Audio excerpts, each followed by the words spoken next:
Alors, c'est Jean-Baptiste qui reçoit les questions et donc qui va les répercuter. Est-ce qu'on doit les poser par oral ou on doit les écrire? Je vais poser, en attendant, une question à notre dernier intervenant. Concernant l'arbitrage, la prise en compte des questions d'arbitrage en droit de l'homme, je voudrais savoir si dans cette démarche-là, ils ont pris en considération la dernière règle de la Hague sur Arbitration of Human Rights qui a été en tout cas endossée, je crois, en décembre 2019 et qui est aussi une règle qui attend en tout cas considérée comme une alternative de prise en compte des droits de l'homme comme arbitrage avec des moyens beaucoup plus simples. Oui, alors. Sandrina, je crois que c'est une question pour vous. Sandrina, ouais. Oui, c'est une question pour vous, Sandrina Antohi. Oui, je crois que ce principe rejoint tout à fait notre projet. Et nous sommes très contents de ces liens qui grandissent. Et donc, entre l'arbitrage et les droits humains. Et cette compréhension de plus en plus conjointe des deux, parce que ce n'est pas des silos séparés. Et on a vu que traditionnellement, et même très récemment, on a vu beaucoup de critiques à l'égard de l'arbitrage, notamment l'arbitrage d'investissement, pour cette inhabilité à prendre en compte les droits humains. On pense que l'arbitrage, en fait, c'est un outil qui peut permettre, c'est un outil qui peut être ajusté donc, par ses utilisateurs pour promouvoir en substance toutes sortes de régimes juridiques sur la substance et que c'est un outil très précieux. Donc, oui, je n'étais pas au courant spécifiquement de l'élément que vous avez soulevé, mais je voulais vous communiquer notre approche générale sur ce sujet. Et enfin, je vais mentionner qu'il n'y a pas vraiment de raison pour laquelle les victimes de violations de droits humains ne pourraient pas bénéficier d'arbitrage, donc au même titre que les investisseurs.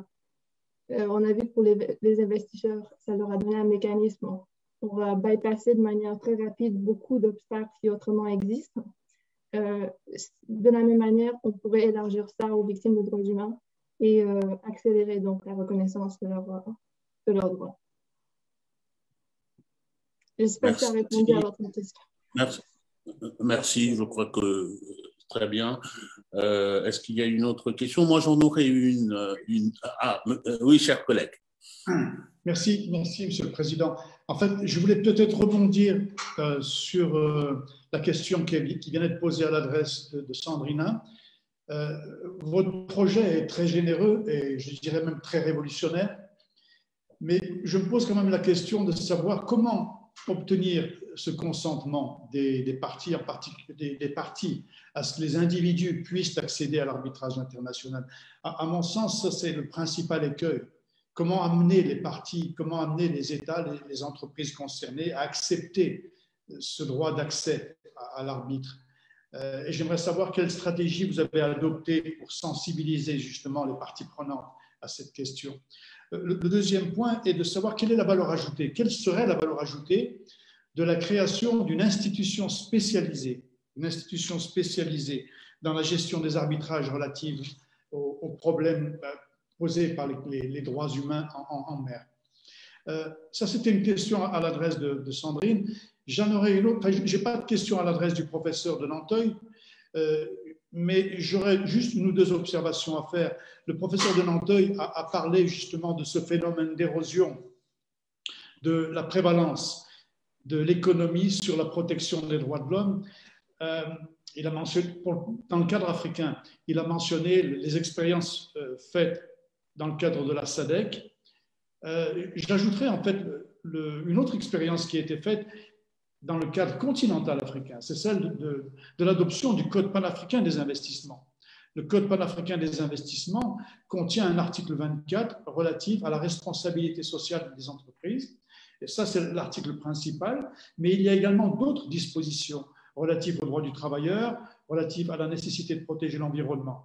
En l'occurrence, les articles 20, 21, 22 et 23. Un autre exemple, le professeur de Nanteuil a fait référence à des traités bilatéraux d'investissement qu'il n'a pas nommément désignés en cours sur le territoire africain. Je mentionnerai comme exemple un traité bilatéral d'investissement conclu entre le Canada et le Burkina Faso, qui contient justement une disposition qui vise à amener les entreprises concernées à s'inspirer des pratiques et dans leur politique et dans leurs pratiques, à intégrer la question des droits de l'homme dans leurs pratiques et politiques. Voilà pour mes deux observations relatives à l'intervention du professeur de Nanteuil. Merci, chers collègues, pour les observations et les questions. Je laisse Madame répondre à la question de la valeur ajoutée qui était la dernière question et à la question du consentement et des stratégies que vous mettez en œuvre pour pouvoir obtenir ce consentement ou lever les obstacles à l'obtention de ce consentement. Oui, bien sûr. Alors, pour la valeur ajoutée d'une institution, on sait bien sûr qu'un arbitrage peut se dérouler juste avec des règles d'arbitrage. L'arbitrage UNCITRAL, dit, je pense en français. Il n'y a pas d'institution qui s'appelle UNCITRAL et ça se déroule quand même très bien. Maintenant, l'institution peut être un outil tant de communication, de clarification, de mise à jour des règles pour refléter, parce que bon, il y aura la première version des règles, mais avec la pratique, on voudra les améliorer pour refléter notre expérience pratique avec les arbitrages. Donc, ce serait vraiment un endroit de connaissances spécialisées pour améliorer les règles, pour sélectionner les arbitres, pour contrôler le respect des règles, expliquer ces règles aux parties. Et comme mentionné aussi pour offrir des services logistiques spécialisés comme par exemple le dépôt de preuves contentieuses ou sensibles. Donc c'est sous cet angle-là qu'on envisage, on préférait qu'il y ait une institution spécialisée. Bien sûr, c'est un projet à moyen terme, c'est pas un projet à court terme, parce que premièrement, il faut des règles, il faut plus de bases procédurales. S'agissant donc du consentement, c'est un projet très innovateur, on le sait, on l'assume et on aime ça. C'est quelque chose qui est très nécessaire. Et comme dans les années 90, il y a eu 2000, il y a eu des modifications des pratiques face aux dénonciations en masse des ONG, de la société civile, sur les compagnies qui ont changé après leur chaîne d'approvisionnement, supply chains et tout ça.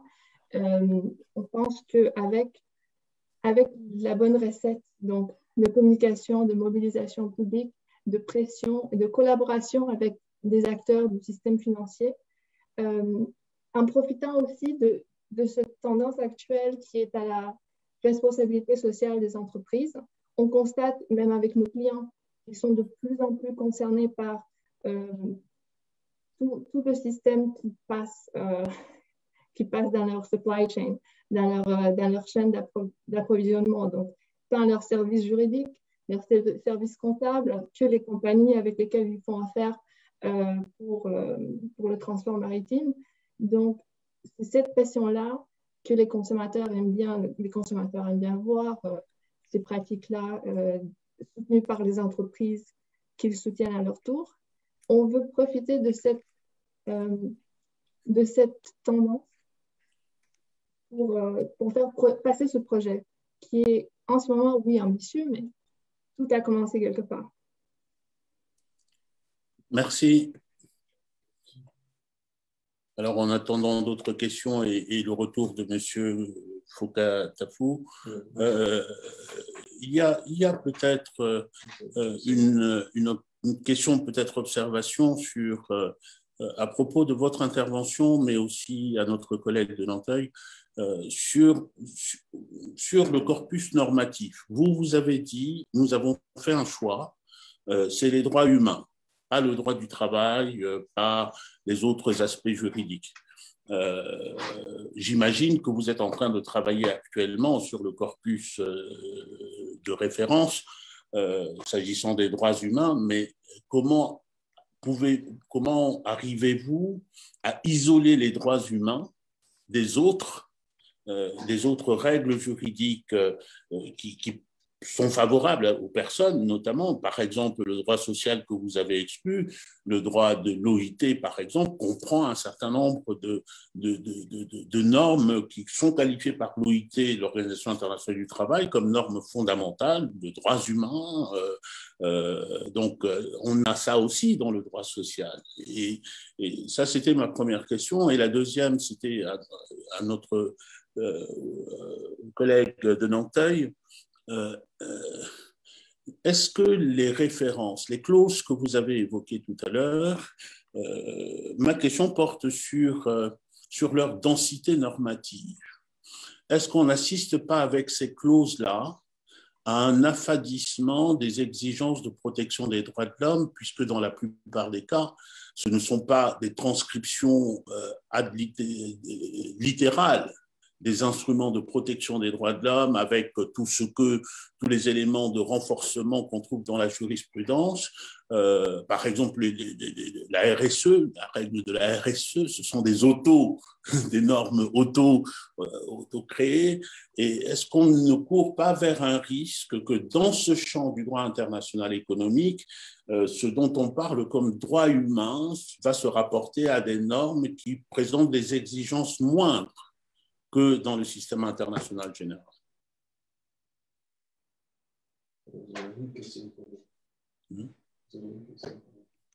Et il y a une autre question. On va poser toutes les questions et vous répondez d'un coup et on va peut-être clore ce premier panel parce que je crains pour les autres qui viennent après nous, qui n'aient pas autant de temps et autant de liberté à s'exprimer que nous en avons pris. Ma première question est de savoir... Plus fort. Est-ce que vous pouvez parler plus fort? Oui, je disais que ma première question est de savoir est-ce que le droit de propriété n'est pas un élément de convergence entre les droits de l'homme et les droits des investissements, le droit de propriété? Parce que la question s'est posée dans l'affaire Amadou Sadio Diallo, qui a opposé la Guinée et la République démocratique du Congo. Et la Guinée avait avancé comme argument l'atteinte au droit de propriété de Sieur Amadou Sadio Diallo. Et finalement, on a vu que sur le plan européen, par exemple, la Convention européenne de 1950 n'a pas intégré le droit de propriété, mais très vite, avec le protocole additionnel numéro 1, et voilà, la question a été résolue. Donc, est-ce que ce n'est pas un point de convergence entre les droits humains et le droit international économique, voire même le droit des investissements? Ma deuxième remarque, c'est que vous avez mentionné dans votre discours qu'il n'y a pas de hiérarchie entre les traités internationaux. Je suis d'accord avec vous sur le principe, mais j'aimerais savoir si matériellement, en tout cas en se fondant sur la plupart des normes qualifiées de jus cogens ou bien d'erga omnes, est-ce que les droits humains n'occupent pas une place de choix dans le juris corpus international? Merci. Voilà, au choix des panélistes.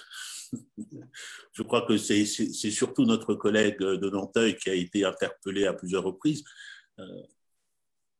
Oui, merci, Monsieur le Président. Je reprends la parole très, très brièvement, puisque vous me la donnez. Je vous remercie pour ces remarques. C'est vrai que je reprends votre remarque initialement, et sans revenir sur ce qu'a dit le juge Ougargouze, effectivement, qui était, merci pour ces précisions et ces éléments que j'ai notés et que je vais aller voir dans le détail, évidemment.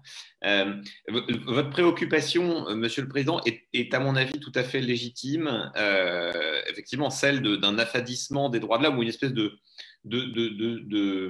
sous-système de droits de l'homme un peu pâli qui serait applicable dans le droit des investissements ou dans le droit économique. En fait, je crois que c'est pour ça que c'est vrai que c'est des clauses pour le moment, à mon avis, qui sont encore trop, pas forcément toutes, mais certaines sont effectivement trop évanescentes et dans leur rédaction manque de fermeté. Et c'est pour ça que moi j'ai toujours milité. Je pense en revanche, il y a certaines clauses qui sont solides dès lors qu'elles font référence ouvertement aux engagements internationaux de l'État ou aux textes internationaux sur les droits de l'homme. C'est-à-dire qu'on a parfois des clauses qui renvoient ouvertement aux traités internationaux relatifs aux droits de l'homme. Et en fait, ça, c'est une petite porte d'entrée qui permet ensuite d'arriver à tout l'univers des droits de l'homme. Et effectivement, c'est beaucoup plus sûr, à mon sens, qu'une simple clause RSE qui va dire « je m'engage à respecter les droits fondamentaux ».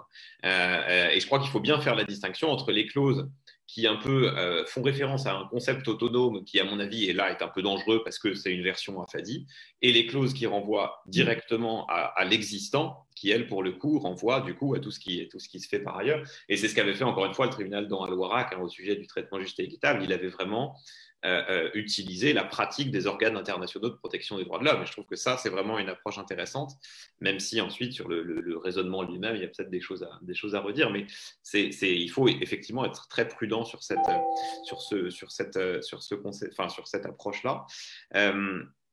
Sur la question, alors oui, droit de propriété, évidemment, mais bon, c'est un sujet que j'ai un petit peu travaillé dans le cadre de ma thèse. Et le droit de propriété, oui, c'est évidemment un point de contact, avec cette réserve très forte quand même, qui est que le terme de propriété apparaît très peu dans le droit international des droits de l'homme, ou alors sous des formes toujours particulière. Ça fait 15 ans que j'y réfléchis, je n'ai toujours pas bien compris l'article 17 de la Déclaration universelle des droits de l'homme qui nous dit que toute personne, aussi bien seule qu'en collectivité, a droit à la propriété. Aussi bien seule, ça c'est pour l'Ouest, qu'en collectivité, ça c'est pour l'Est.